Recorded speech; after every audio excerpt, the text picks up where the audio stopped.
Today we're going to show you a little trick on fixing a cabinet door hinge. This one has become really loose. I tried just tightening it with a screwdriver. Unfortunately, it seems to be that the inside has been stripped. I tighten it down, it tightens a little bit, but then it just doesn't ever really feel secure as I do that. So there's kind of a trick that you can use to fix that, not just with cabinet doors, but with a lot of different woodworking projects. So we'll go ahead and take the screw out. You can see there's our hole. So there's our hole. You can see it does look pretty stripped in there. So what we're gonna do, and this is kind of an easy and kind of a dumb solution, but seems to work. We're gonna take just a regular little toothpick. We're gonna put it inside.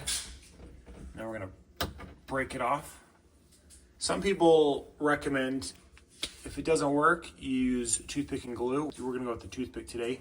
This should do the job. You can see the hole's pretty small, so we're just gonna do one. Sometimes if it's a bigger hole, you can use another, like break it off again. But we're gonna give this a go and should be able to fix our problem. But all right, so we put the screw back in the hole with the toothpick inside. Now we're just gonna tighten it up and see how it feels.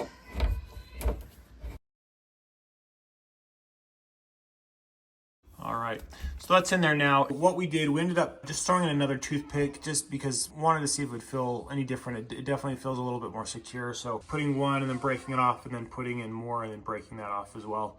It seems to be holding very, very well. So much more secure, should be good to go. If that doesn't work for you, you can try some toothpicks or wood glue and that should do the job. Hopefully this helps. And remember to like and subscribe to Big Al Repairs. Thanks and have a great day.